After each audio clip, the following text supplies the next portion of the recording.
salam sejahtera untuk kita semuanya. Semoga kita semua selalu diberikan kesehatan, keselamatan dalam setiap aktivitas. Jumpa lagi dengan kawan-kawan buruh yang saat ini lagi santai. Nah, lagi sela-sela santai ini kita masih berada di depan Murpermat, yaitu minimarketnya kawan-kawan buruh, di mana minimarket ini salah satu dari unit usaha yang dibangun oleh Koperasi UBSSM Co-op, di mana Koperasi UBSSM ini beranggotakan seluruh elemen masyarakat. Di situ ada buruh, kemudian ada pedagang, ada dokter, tukang ojek, dan semuanya. Nah, di sini kebetulan teman-teman lagi pada ngumpul nih,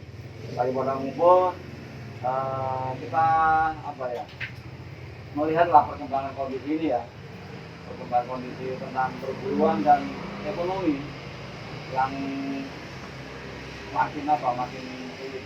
Nah, sebelum nanti kita coba ngobrol ngalor ngidul ya kan, nih. Coba teman-teman kenalin dulu.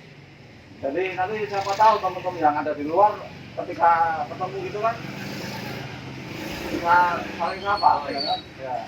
Kalau ada apa-apa misalnya lagi panen kempes gitu kan, atau lagi haus gitu kan, kalau pengen beli kan tinggal komunikasi gitu kan. Ya, silakan teman-teman kenalin dulu. Ayo. Yang ada di luar ada. Ayo Yosef. Ya, kebetulan sini pengurus untuk mengurus bidang retail. Tugas saya ya dalam tentang retail, apa yang tersediaan bahan kebutuhan pokok dari penjualan yang siapkan. Abang yang satu ini? Kalau saya biasa dipanggil Bang Jo. Oh, Bang Jo. Dia masih aktif kerja. Ya, kita gabung di sini sama-sama. Kita bagaimana kita membangun ekonomi ke depan. Nah, itu aja Pak. Ini mah nggak ada keluar, ini makan. Oke, abang satu ini apa pakai karbutin? Iya. Ya, perkenalkan guys, nama saya Muslim. Saya tinggal di perumahan Puri Persada Indah, dekat dari UBSSM. Watermas. Kebetulan saya juga salah satu orang yang sebenarnya di luar daripada buruh, yaitu dari kalangan masyarakat yang mencoba untuk membantu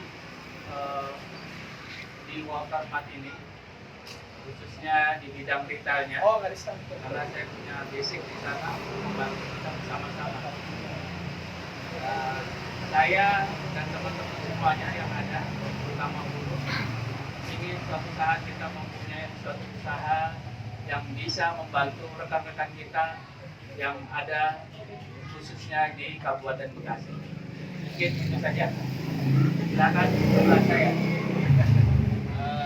Selamat malam, saya di Buruh. Saya buruh biasa yang buruh pabrik. Buruh pada umumnya lah.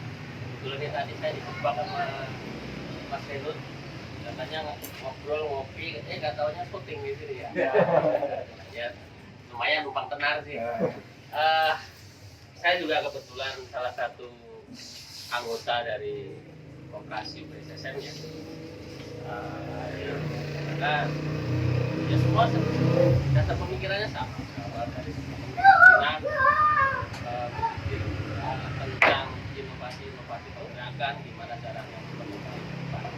Ya artinya UBSSM ini kompleks, inilah bidangnya ide tentang pergerakan ekonomi dari segala strata, tidak hanya kan orang berpikir ketika bisnis harus wah, harus orang gede ya, harus orang bisnis.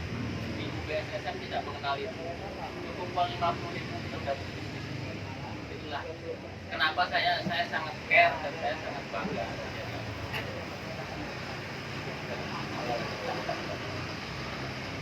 Assalamualaikum, selamat malam. Saya Saya Nur Jaman, profesi sebagai tukang ojek, ya kebetulan sebagai anggota juga dari UBSM ini. Ya betul misalnya di dekat sekitaran UBSM ini, ya itu aja perkenalan dari saya selaku tukang ojek. Terima kasih. Mungkin kawan-kawan lanjutkan kembali. Ya. Nah ini teman-teman bisa saksikan, teman bisa dilihat bahwa anggota UBSM ini tidak mengenal status lah. Semuanya bergabung, semuanya ingin mempunyai mimpi yang sama. Nah ini dengan kondisi yang ada nih Pak Muslim ya, sebagai masyarakat lah ya, sebagai masyarakat, bagaimana sebenarnya sih kondisi masyarakat kita, apalagi ditambah dengan kondisi pandemi ini ya, secara umum apa yang terjadi dengan masyarakat? Kalau untuk kondisi saat ini, apalagi khususnya di pandemi COVID, sepertinya sudah menjadi masalah itu nggak hanya khususnya di Indonesia, tapi masalah global, bahkan masalah dunia. Kembali lagi ke masyarakat kita yang benar-benar saya berada di masyarakat, itu dampaknya sangat luar biasa. Artinya dari segi apapun, dari lini apapun, sedikit atau besarnya, kecil atau besarnya, itu berdampak kepada masyarakat yang sangat luas. Kalau di situ dilihat dari daya beli masyarakat, jadi dari penghasilan masyarakat, itu semuanya akan terlihat sangat jelas untuk saat ini. Jadi sebenarnya momen-momen seperti inilah kita perlu bersatu. Intinya kita harus bersatu dalam satu wadah yang tujuannya memang untuk membangun, artinya untuk membantu rekan-rekan kita, baik itu di hulu, di masyarakat, semuanya ikut membantu. Dan wadahnya sebenarnya ada di UBSM. Jadi kesulitan ketika kita hadapi bersama-sama itu akan lebih ringan dibandingkan kita akan sendiri-sendiri. Yang pasti itu, kenapa saya berada di sini? Karena saya sama dengan teman-teman semua, saya sangat support, sangat apresiasi dengan adanya UBSM ini.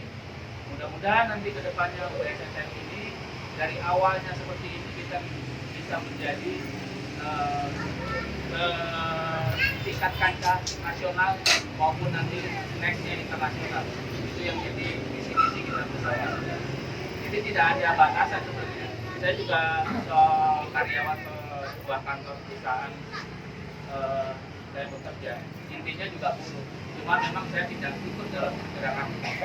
Tapi pada dasarnya itu tadi, saya juga ingin bersama-sama memberikan apa yang bisa saya berikan kepada UBSM supaya kedepannya khususnya di retail worker mart ini apa yang menjadi cita-cita kita semua ini akan terlaksana.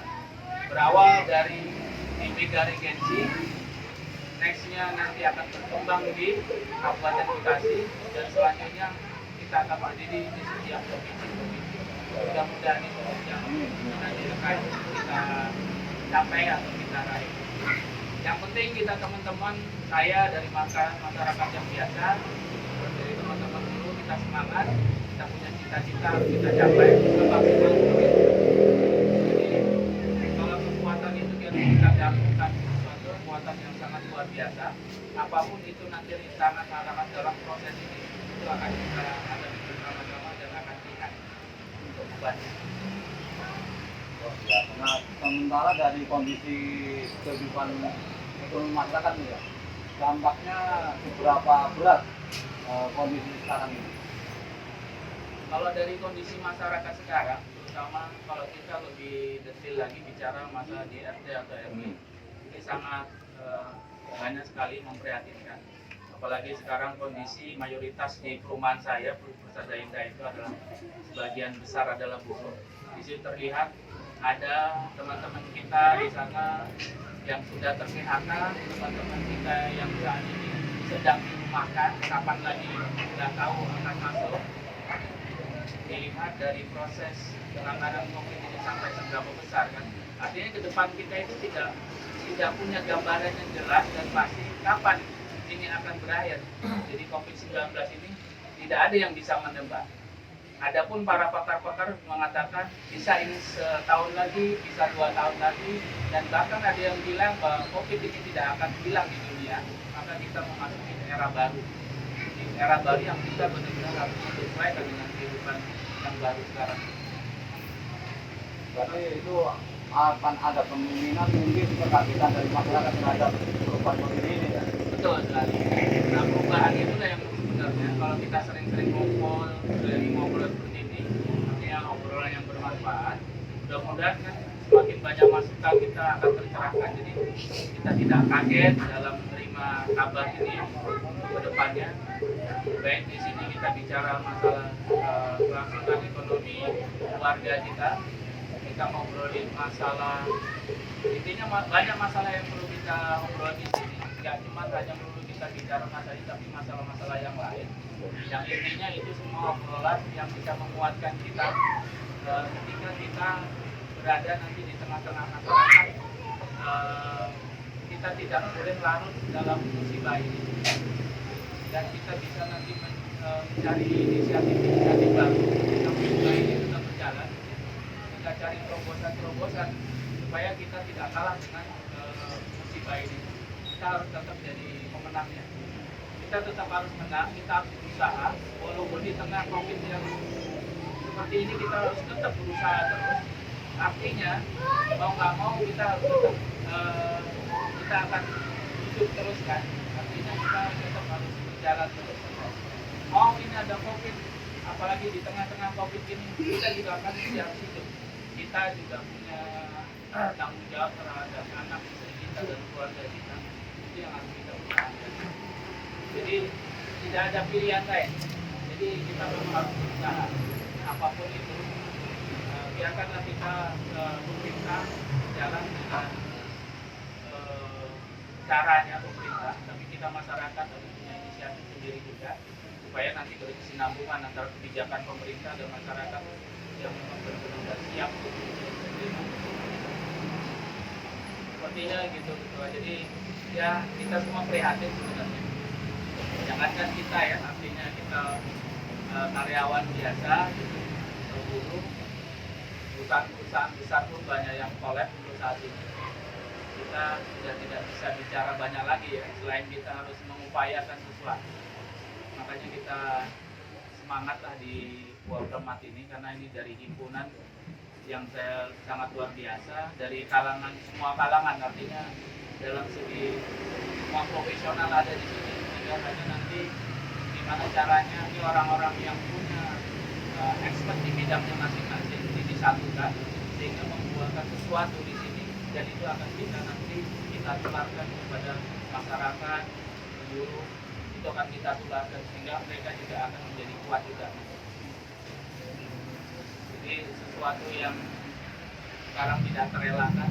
Saya dengar di berita bahwa buruh sudah mulai gelombang PHK itu sudah sangat luar biasa, dan itu tidak bisa dibendung, dan kita sudah tidak bisa berkompromi lagi. Artinya kalau perusahaan sudah bangkrut, kita juga nggak bisa nahan juga kan gitu.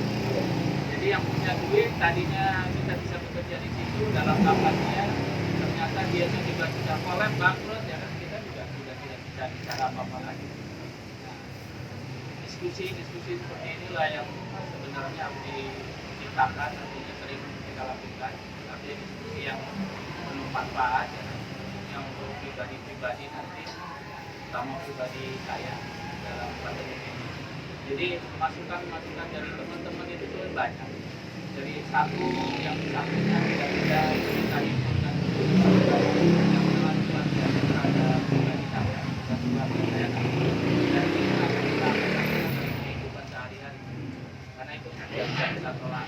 Musibah ini tidak bisa kita tolak. Kalau ini tetap berjalan, ya kita juga tetap harus berjalan, dan kita tetap harus hidup kan. Kalau nafsu apapun itu nggak bisa hadapi ya. Ya, intinya apapun kesulitan itu harus dihadapi.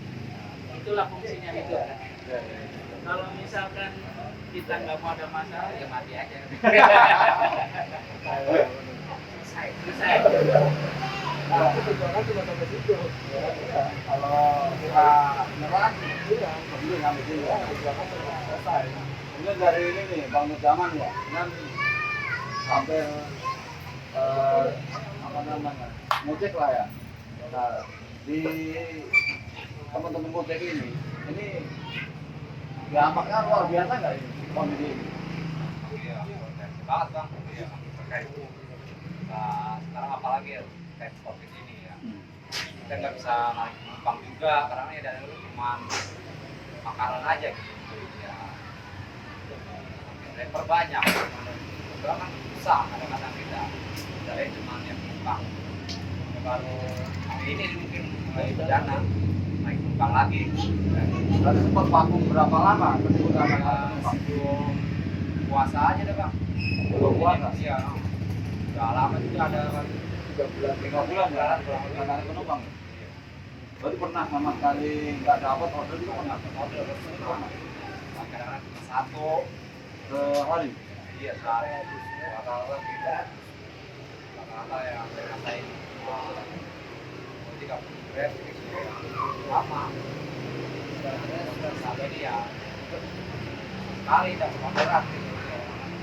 Satu dua udah seharian itu kadang-kadang full. Kalau kita bolak-balik Iya. Nah, Dan ya depannya ya lebih lagi saya betul ya. saya Nah, dengan kondisi yang kemarin itu kadang dapat penumpang, kadang enggak gitu ya. Itu untuk kesehariannya gimana itu? ya kadang pengen ya kadang-kadang ya kawan-kawan ya cari tambahan dari lain kali sampingan mungkin di lain ada yang bisa apa kali jualan atau apa aja lah yang penting bisa capai keluarga lah ya. Ada juga yang jual ini kendaraannya juga ada juga Sambil jualan. iya over kadang-kadang supaya bisa hidup lah istilahnya bisa Nah, kalau mereka jual kendaraannya nggak bisa narik lagi. nggak bisa narik kan lagi oh ya caranya itu sebagai mata pencariannya sebagai buat nyari orderan ini banyak sekali yang jalan semua anggota yang rata belum keadaan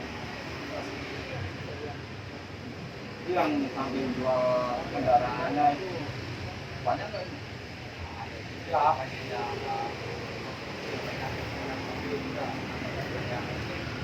juga kadang-kadang dia juga sekolahnya juga bang Setoran ya? iya mobil dia yang bokar gitu yang bengkar gitu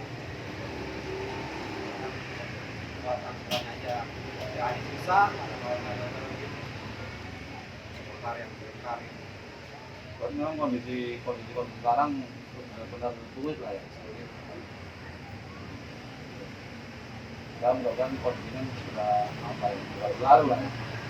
Nah sekarang nih, ini Bung Yon ya, ini kan aktif juga di pergerakan serikat pekerja nih ya. Kalau melihat pergerakan serikat pekerja sementara buruh, kondisi buruh ini bagaimana nih pandangan Bung Cahyo? Saya makan ya. Oh, hati-hati. Ya, ya kayak si bencana COVID terutama untuk teman-teman buruh ya sangat terasa. Bahkan banyak kawan-kawan kita yang dirumahkan mereka hanya mendapat setengah gaji. Kalau gaji full aja mereka ada masih kurang, harus bayar cicilan rumah, motor, gaji cuma setengah. Jadi juga sih kondisi seperti itu. Ya mudah-mudahan itu segera berlalu. Tapi tampaknya bencana ini masih terus terjadi. Kita mendengar lagi ada kawan-kawan kita yang di PHK. Ini miris juga, kasihan. Karena mereka pun hanya mengandalkan pendapatan hanya satu sumber di PT itu tadi untuk keluar belum ada. Nah itulah yang kita miris. Tentunya harusnya dari awal dari sini kawan-kawan ini sudah mempersiapkan bahwa hal-hal itu pasti kemungkinan itu akan terjadi barangkali sebagai pekerja swasta.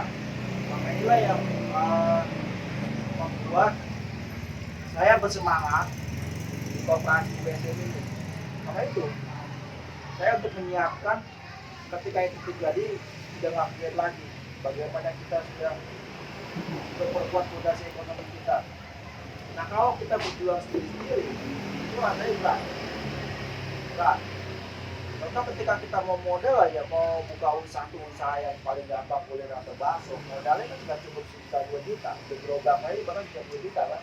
Belum sewa kios ya pangkalan, itu belum peralatan dan segala macam. Itu butuh dana besar. Tapi kalau dengan secara kooperatif, dengan secara kooperasi, itu akan menjadi lebih ringan. Nah ini tentu yang belum disadari kawan-kawan semua, mereka masih asik, terlena bekerja dengan mendapatkan upah. Jadi mereka pasti setiap bulan sendiri. Mereka masih nyaman. Mereka tidak menyadari. Memang tidak ada yang tahu ada bencana yang terjadi dan sebetulnya yang terjadi. Ada yang dirumahkan dengan gaji full, ada juga yang masih dibayar setengah, bahkan ada yang sampai di PHK. Ada juga gaji masih terhutang. Itu kita sangat miris juga. Sampai hari ini kita diberikan dampak seperti itu. Nah, kan kemarin juga sedikit terbantu dengan apa yang kita lakukan dari UBSM, kita memberikan sedikit paket sembako untuk mereka. Nah, untuk ini juga nih, penghimpunannya juga aktif juga nih di pergerakan buruh lah ya. Kalau melihat perilaku buruh nih, ya kan, melihat perilaku buruh, kemudian melihat tentang kondisi buruh juga, itu seperti apa nih? Nah, kalau saya melihat seperti ini ya, saya mohon kawan-kawan maksudnya kita tidak menyalahkan atau tidak menjadikan atau tidak pokoknya tidak ada tendensi apapun. Bahasa saya di sini adalah kita coba mengungkap fakta yang saya harapkan kawan-kawan yang menyaksikan ini mudah-mudahan nanti bisa terbuka cara pandang yang terkait tentang sebuah kesejahteraan. Kalau saya sebenarnya yang kita dulu ketemu pertama di Bandung ya, ngobrol tentang operasi dulu belum ada UBS. Dan pemikiran saya adalah dalam setiap kenaikan entah kenaikan tunjangan dan kenaikan upah secara rata-rata secara umum bahkan ya tahun naik, karena kita selalu aksi dan kita mendapatkan kenaikan yang kita inginkan. Tetapi pada konsep nyata aktual di lapangan ternyata kenaikan itu kalau saya perhatikan ya itu selalu tergerus oleh inflasi, dan inflasi itu kan larinya ke daya beli kita. Artinya kenaikan kita habis hanya untuk inflasi. Artinya apa? Tidak ada yang salah di sini. Artinya ada sebuah konsep yang kita lupakan. Artinya apa? Inflasi itu kan pengaruhnya dari harga. Ya. Sementara kita mengejar upah. Upah itu kan untuk membeli kebutuhan kita, dan kebutuhan kita adalah terpengaruh oleh harga. Nah, itu di otak saya itu berpikir, kenapa kita tidak berusaha mengendalikan harga? Itu yang selalu saya pikirkan. Kenapa kita tidak mengendalikan harga? Dan itu tidak bisa dilakukan dengan jeng salabim, nggak bakal bisa. Kita harus pelan-pelan. Makanya ketika kita ngobrol waktu itu, kemudian kita lagi aksi ya, aksi upah juga ya. Kita ngobrol, kayaknya kita sepaham nih, makanya gabung ya. Ya kalau untuk sekarang kita belum bisa kendalikan harga, tapi setidaknya inilah awal yang saya harapkan ini menjadi pelajaran utama untuk seluruh kawan-kawan buruh Indonesia, bahwa dengan kita mampu mengendalikan harga, ketika nih ya, kenaikan upah, taruhlah kemarin berapa, 8,51% ya. Tetapi setelah dihitung dengan inflasi, kebutuhan kita itu kenaikannya lebih dari 30%. Artinya apa? Kenaikan kita itu ya bukan sia-sia. Artinya perjuangan kita selama ini tidak bisa kita selamatkan dengan sebuah sistem yang lain gitu. Nah, saya berharapnya dengan penguatan ekonomi ini kita mampu membangun sistem di mana kenaikan 8,51 kalau harga bisa kita kendalikan, taruhlah kita bisa menahan harga tanpa kenaikan, artinya kita ada sale 30% dari penghasilan kita. Artinya apa? Kenaikan 8,51 itu bisa menjadi 40%. Nilai manfaatnya loh ya, bukan angkanya, nilai manfaatnya bisa 40%.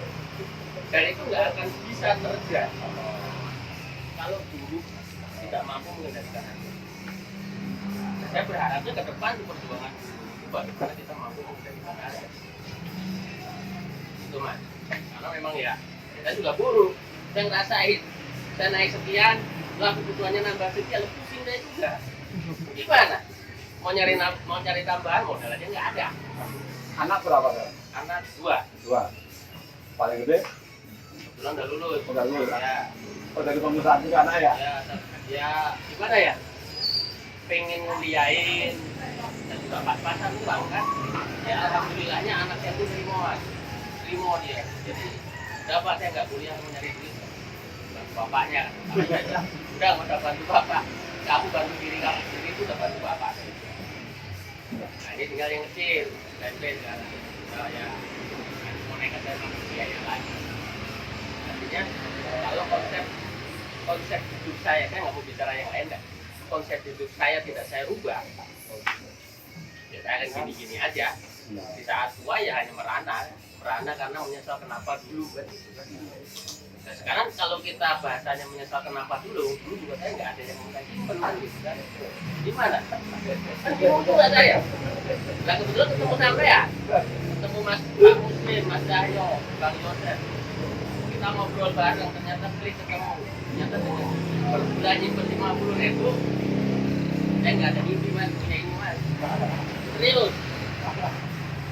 Sampai sebesar ini. Saya cuma nyimpen 50.000 sebulan. Bayang nggak? Nah, kalau saya sendiri saya ngumpul 50.000 berapa tahun? Makanya kalau saya bilang masih gila ini. Anjing nonton Ini otak gila ini. Mimpi gitu ya, punya market. Mimpi mas. Mau saya bangun, bukan bangun ya. Saya nyewa lapak buat anak saya sekreteran. Sendiri nih, artinya apa? Saya tidak melulu berbicara tentang operasi. Saya juga belajar jadi kapitalis juga, Pak. Walaupun saya buruh ya. Artinya apa? Semua peran kan kalau kembali ke lagu kita apa dia bangunkan diwara ya. Semua dilaporin gitu. Iya. Kita jadi kapitalis juga pernah, operasi juga pernah kan. Artinya di situ ada nilai yang bisa saya ambil. Ternyata ya kalau saya ya dengan bicara orang lah, kalau saya operasi itu luar biasa. Artinya apa? Yang berkecilnya ya kemarin kawan kita ya kakak kan ya kita bisa bantu ya walaupun cuma berapa tahun tapi itu sesuatu yang berarti sekali. Saya membayangkan di tahun 2000 kalau saya udah bergabung dengan UBSSN ada misalnya mungkin saya juga memanfaatkan, saya merasakan hal seperti kawan saya karena tahun 2000 kan besen dari perusahaan saya udah pindah 5 bulan lagi pindah saya 5 bulan Cuma kita lama saya, kapan saya? lama tapi kehidupannya masih gini-gini aja mas dan saya merasa berubah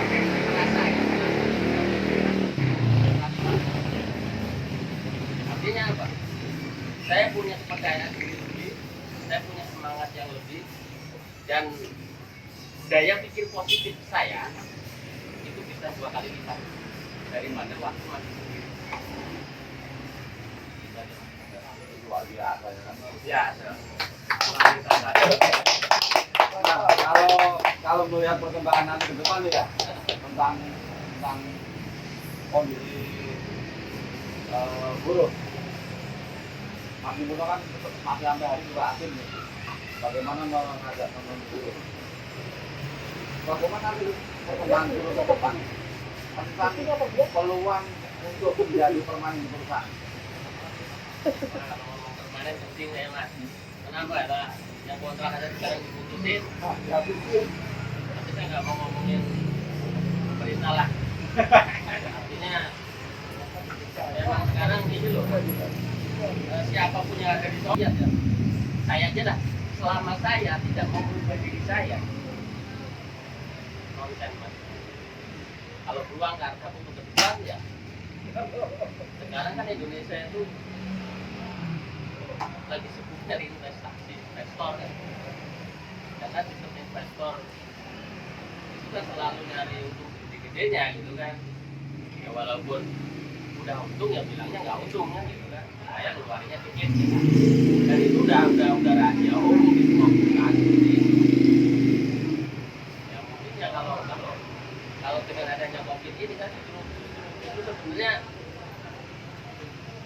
momen COVID ini harusnya momen kebangkitan kita. Secara individu, secara kelompok, secara sebuah negara, secara individu ya kita mawas diri lah.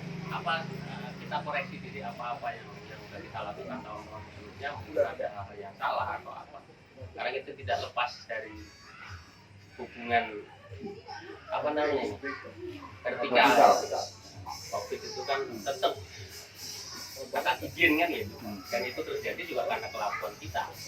Saya lah, saya nggak mau ngomong orang lain nanti salah lagi kan, gitu kan. Saya aja dah, karena adanya COVID, entah saya tahu, entah saya sadar juga ada diri saya juga gitu kan. Hanya berharapnya justru harusnya momen COVID ini momen kebangkitan kita semua, terutama kawan-kawan guru. Bukan berarti saya meremehkan, bukan. Artinya apa? Dalam setiap situasi itu selalu ada positif, selalu ada peluang kalau kita memberikan. Artinya apa? Kooptasi kapitalisme di Indonesia itu sudah luar biasa. Tetapi pergerakan buruh itu hanya fokus kepada upah. Maaf, saya tidak menyalahkan gerakan itu juga. Memang perlu upah. Tapi saya cuma pengen garis bawahin, oleh ini adalah ya. Garis bawahin. Sekarang kalau kita mau jujur buka-bukaan, berapa sih upah buruh?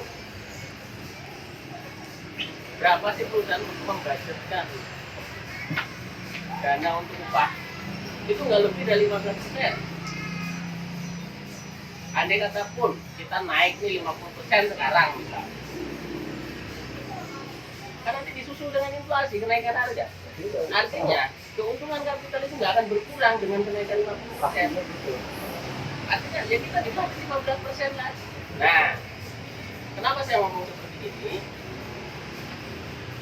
Poinnya kenapa kita nggak ambil yang 85% dari COVID? Nah, caranya ini kita udah kasih contoh.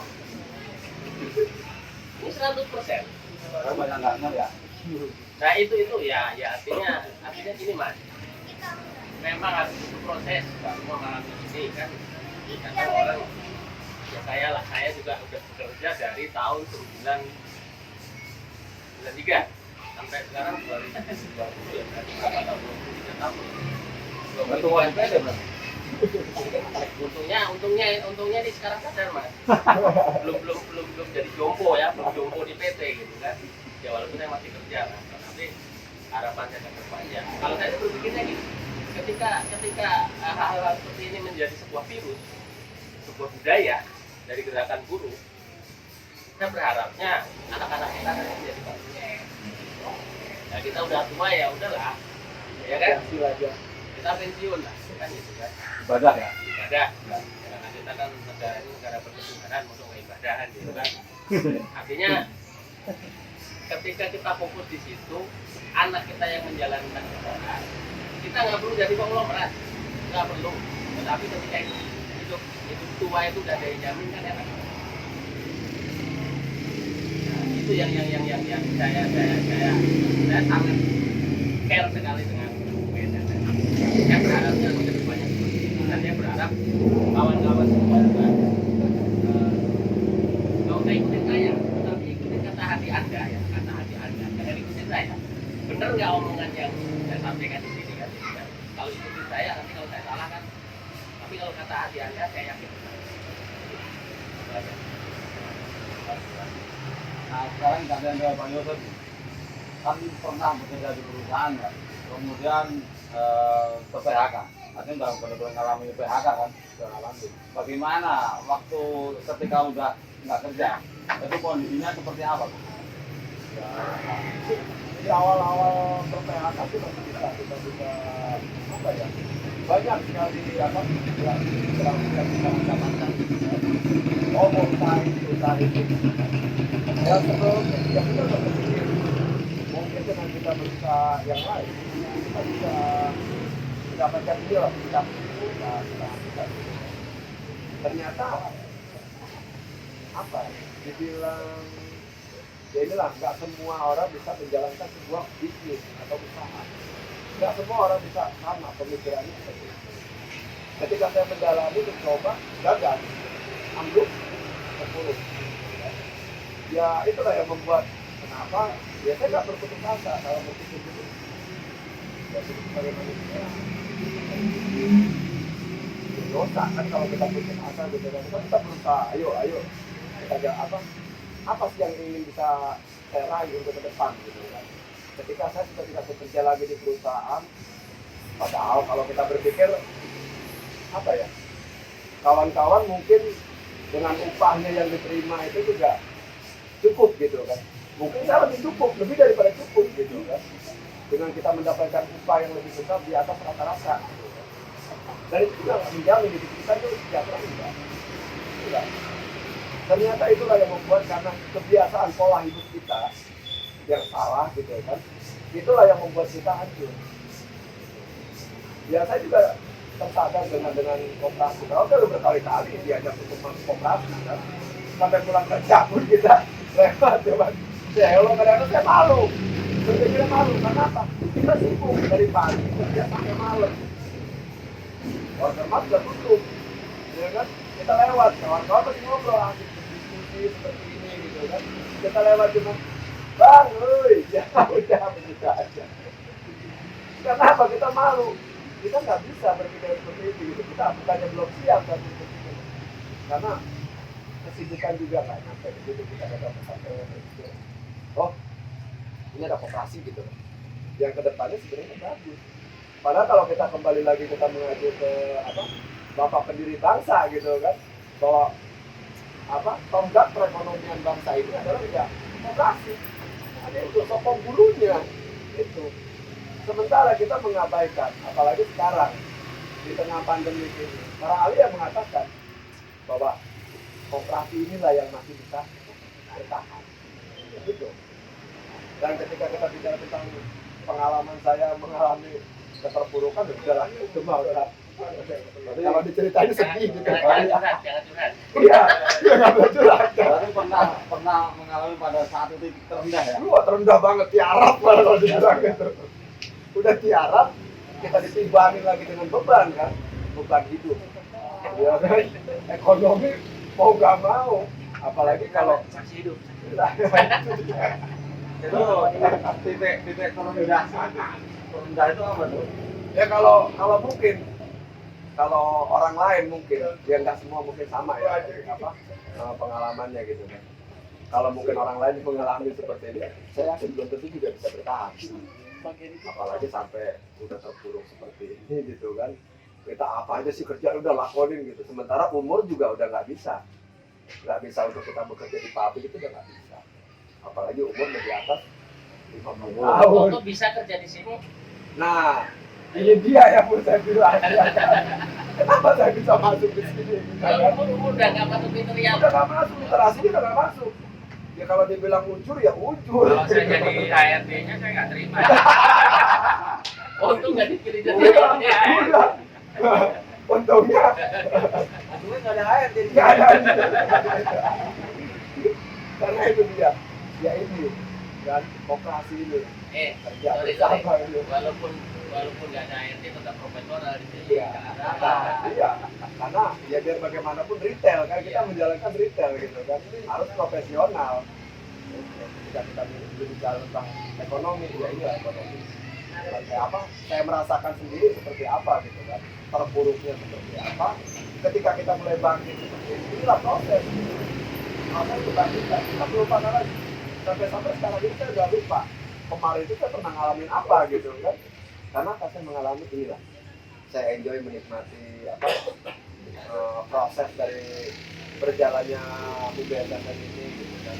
Saya menikmati semuanya itu. Kenapa saya bilang ini harus disadari oleh kawan-kawan gitu kan. Terutama orang yang masih aktif di pergerakan. Ketika kita berbicara tentang berserikat, nggak melulu berserikat gitu. Tapi harus disokong juga dengan berkooperasi. Karena apa? Inilah yang menjadi modal kita untuk kalau kata orang-orang pergerakan itu bilangnya, lah ini kan kalau kita punya fondasi yang kuat gitu loh, ekonomi yang kuat, ya kita nggak mustahil. Kita mau nuntut apa aja kita cukup punya kemandirian ekonomi. Itu aja. Sebenarnya itu. Kalau ekonominya kuat, kita nggak bisa diintervensi.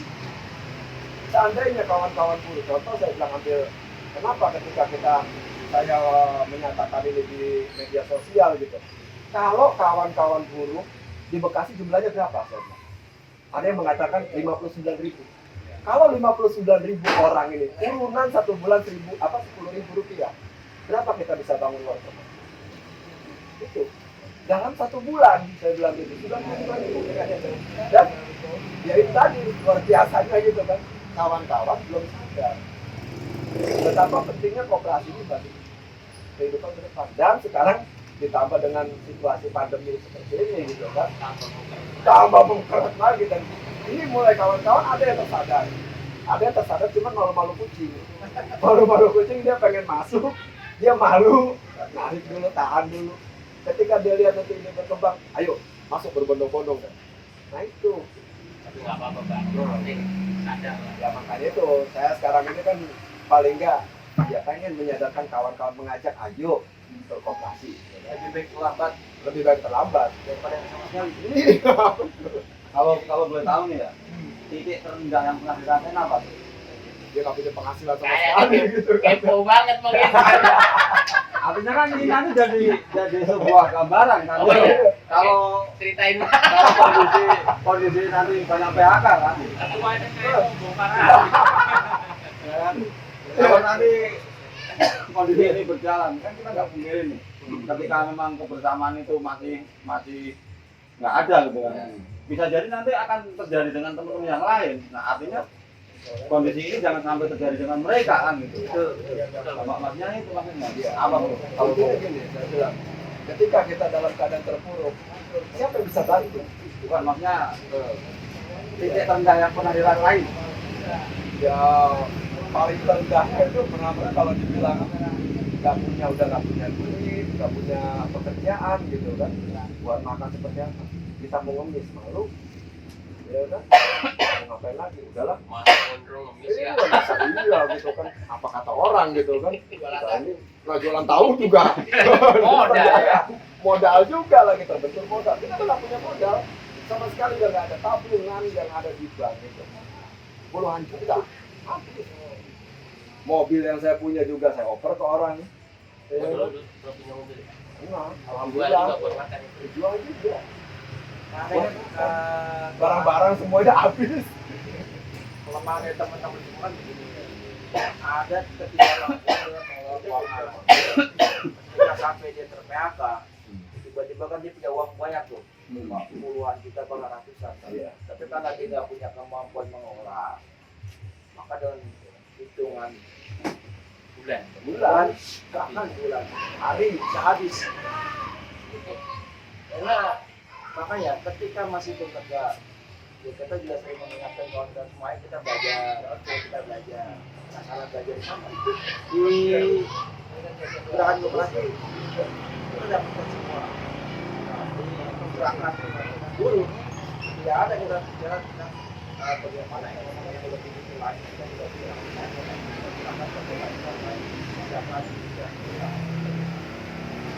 kita bisa belajar lagi di sini. Kita bisa gali lagi lebih banyak lagi. Tapi kesalahannya apa? Kita dalam hal mengolah keuangan itu. Wah ini Terutama yang pesangon. kayaknya obrolan ini makin lama makin mengasihkan ya kan, makin Panas, mengasihkan, makin panas. makin panas. Jadi ini harus kita potong dulu, harus kita potong dulu, Tambah lagi kopinya. harus kita potong dulu. Tapi Biar apa ya? Karena ini bisa jadi 2 hari 2 malam nggak kelar ini, nggak kelar kan? Jadi kita potong dulu. Kita akan buat sesi obrolan lagi ya, nanti kita buat lagi. Jadi tahan dulu ya, tahan dulu. Nanti kita akan diskusi ringan lagi agar apa ya? Ide kita itu nggak pernah mati kan? Terang ini makin lama makin panas juga, saya keringetan. Mendengar kayak gini jadi keringetan doang. Cuaca panas. Gerah. Nah, oke, terima kasih teman-teman. Ini diskusi yang sangat luar biasa nih. Sekarang ini kita potong dulu. Bukan artinya berhenti enggak. Nanti kita akan adakan obrolan lagi. Akan ada obrolan lagi yang jelas.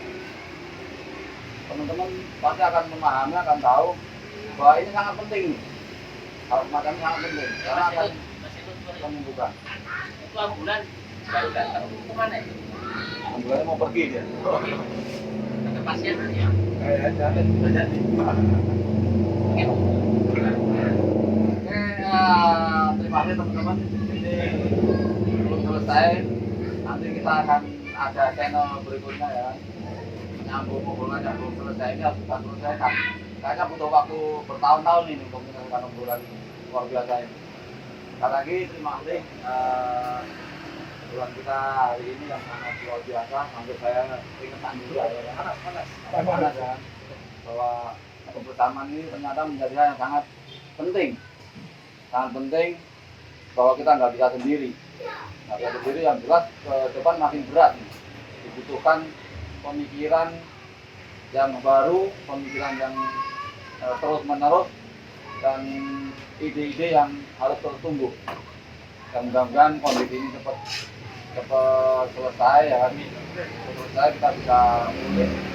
Sebelum kita closing dan nanti nextnya kita sambung, silahkan teman-teman kira-kira apa nih yang ingin disampaikan? Ayo. Saya sampaikan, manfaatkan waktu luangmu sebelum datang waktu sibukmu. Artinya selama masih menerima gaji, kita akan lebih mudah untuk cari alternatif kesejahteraan daripada setelah ter-PHK. Oke, biasa. Ya, saya intinya nggak perlu ngomong lagi panjang lebar. Jadi di sini sudah ada buktinya. Abang kita ini satu yang paling ganteng, Abang Yosef. Dia sudah merasakan manfaatnya dengan adanya UBSSM. Nah, depannya, nextnya kita akan bicara lagi teman-teman kita yang lain yang tentunya banyak, apalagi di tengah pandemi COVID-19 ini. Jadi ayolah kita bersama-sama apa yang disampaikan ketua dan teman-teman yang lain tadi itu sebenarnya aspirasi buat kita semua. Dan tinggal kita tunggu saatnya kapan kita akan munculkan ini. Dengan bersama kita pasti bisa. Dari awal kita udah bicara banyak. Ya, ayo kawan-kawan guru yang semoga kita satukan kekuatan kita, kita bangun kekuatan ekonomi kita sama-sama dimulai dari hari ini. Tidak ada kata terlambat. Lebih baik terlambat daripada tidak sama sekali. Ayo kita mulai. Luar biasa. Mau nambah lagi nggak? Ya kalau saya cuma itu dibilang menambahkan ini kesadaran kawan-kawan inilah yang penting. Intinya ini penyadaran kita dari kita semua itu terhadap kawan-kawan yang di luar sana itu kan masih perlu pemahaman yang terus kita lakukan, kita gaungkan, kita sosialisasikan. Itulah ke depan yang akan menumbuhkan semangat mereka untuk bangkit. Ayo sama-sama kita ajak gabung. Saya nggak berhenti dan saya nggak akan tetap diam di sini menunggu mereka datang, tapi kita jemput bola. Kita datangi mereka, kita sosialisasikan apa itu UBSSM. Terus seberapa pentingnya, seberapa besarnya gitu kekuatan UBSSM ini. Karena ini adalah senjata yang paling utama sebenarnya terkait dengan masalah ekonomi, ketahanan ekonomi, kemandirian ekonomi itu aja. Kawan-kawan ini gampang gitu loh akan mewujudkan sebuah kesejahteraan itu. Nah itulah yang perlu dibuktikan. Tinggal kembali ke kawan-kawan lagi. Mau sampai kapan gitu loh bergabung ke UBSSM? Karena apa? Momennya saat ini adalah yang pas. Kalau menurut saya gitu, aku mengajar. Iya, mau sampai kapan gitu? Contohnya saya. Ya udah itu mah. Ya itulah kawan-kawan obrolan ringan singkat kali ini. Nanti kita akan bertemu lagi di obrolan selanjutnya di obrolan teras Workermat. Tetap semangat, perjalanan kita masih sangat panjang. Salam koperasi. Sejahteralah masyarakat Indonesia, sejahteralah kaum buruh Indonesia. Assalamualaikum warahmatullahi wabarakatuh.